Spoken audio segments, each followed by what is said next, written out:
You stayed late after work because your coworker needed your help one more time to get the spreadsheet right.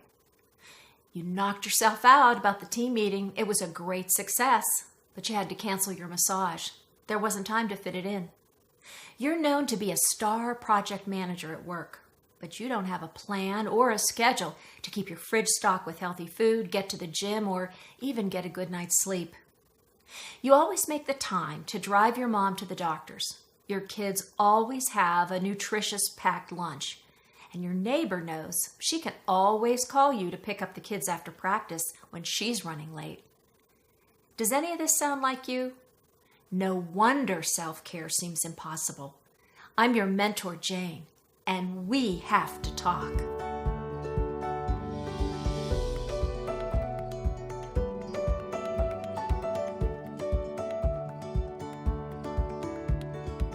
One of the complaints I hear most often is that, Jane, for me, self-care's a joke.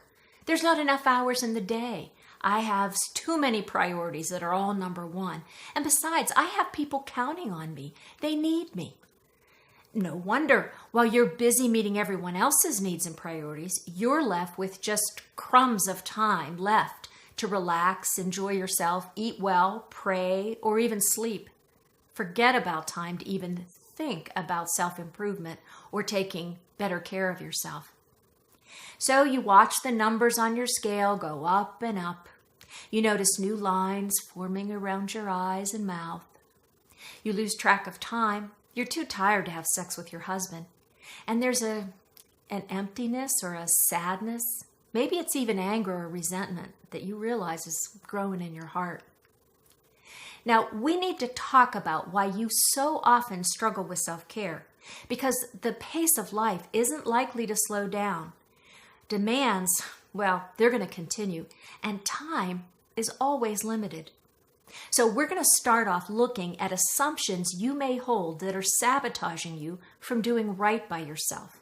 And then we're going to dig in to challenge you to change your mindset about self-care. So go grab some coffee or tea, plug in your earbuds, and if you think I'm on the right track, hit the like button so we can dive into this and get you moving forward on the right path to a good life. Why do you struggle with self-care?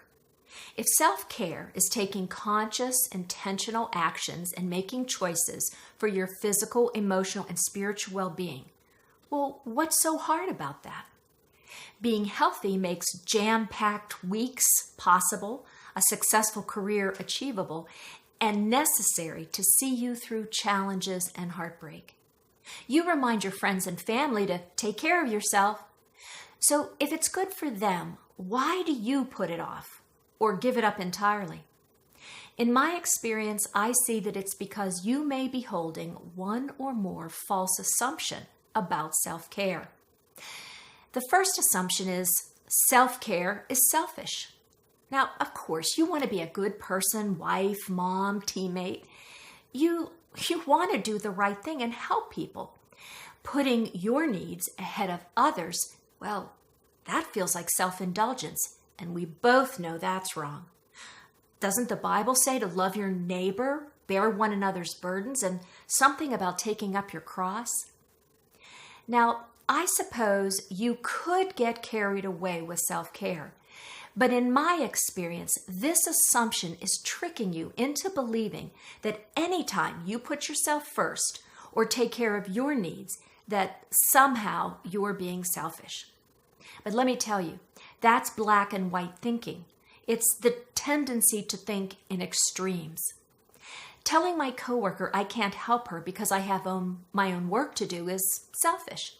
This all or nothing thinking gives you no room to take care of your own needs, to leave for work on time, to go to the gym. Jesus gave us a good lesson when he said to love your neighbor as yourself. Jesus made room for both self-care and helping others. He took time out of his schedule and the demands of other people on him to take care of his needs and get away. So here's a light bulb moment. What if self-care isn't selfish, but really a requirement to be the best person God created you to be, for yourself and for others? Another assumption you may be holding is that self-care has to be fun or relaxing. Now this may seem a little odd, but stay with me. When I ask you, what does self-care look like? What comes to mind? I usually think about pleasurable activities like a mani-pedi, a massage, a soak in a tub, a cruise vacation, a yoga class even. We rarely think about self-care as tasks like paying the bills, going to the dentist, putting away laundry, organizing our closet. But the truth is, taking care of yourself also involves checking off tasks that overwhelm and annoy you. And why is that? The truth is that our schedules are jammed, and time for fun, pleasurable activities is pretty limited. But if you avoid the things that weigh on you, there's no amount of yoga classes or massages that relieve pressures and worry. So here's another light bulb moment.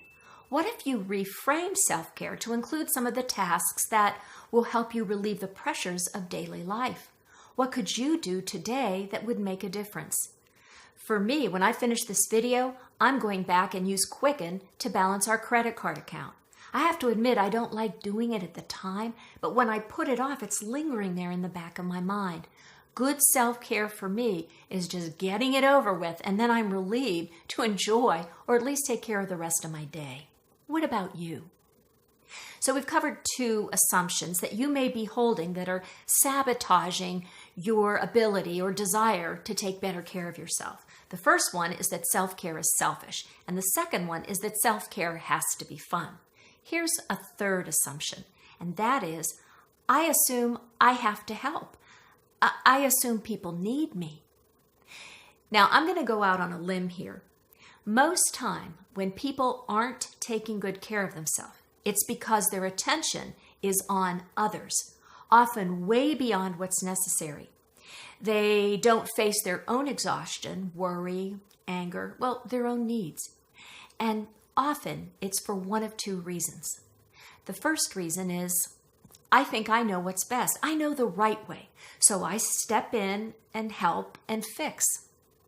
But think about how quickly you jump in with an answer, take over, complete someone's sentence, and volunteer because, no one else has stepped forward. I hear so many caregivers complain about their siblings who don't treat their parents right, so they just take over the care and then find themselves so overwhelmed and burdened that their own health declines. There's no time for their own self-care. Now, there are times when you're needed, but how often do you jump in before being asked, or because your standards aren't being met? And that leads me to the second reason you assume they need you. I feel so often that I have to protect the people I care about because things might fall through the cracks or fall apart if I don't step in.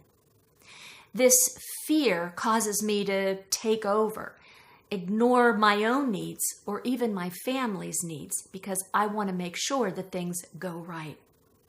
Well, here's the third light bulb moment. You're not responsible for the world. Now, I know you've probably heard that before, but I'm going to say it again. You are not responsible for the world. People learn from mistakes and their struggles. What if your help is getting in the way of their growth? How are you redirecting their focus from God, who has something important to teach and offer, and making yourself the hero in life? So let me recap. You've been neglecting your self-care, and here's why. You've been holding some outdated assumptions that your self-care is selfish, that self-care has to be fun or relaxing, or that God can't or won't take care of it. It's up to you. Self-care isn't just a popular New Age trend.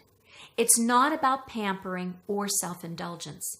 It's a necessary life skill if you want to live a meaningful life. It also takes time, and no strategy produces instant, lasting results. And not all self-care routines are financially and logistically sustainable in the long run. There's very few of us who can afford daily massages and new clothes every day. As your mentor, I focus on helping you learn the mindset, skills, and habits that lead to a good life. So until next time, your homework is to review the 3 assumptions I've covered and consider whether there's a light bulb moment in them for you, something that might change your self-care. So until next time, I hope you'll call me my mentor, Jane, and thank you for watching.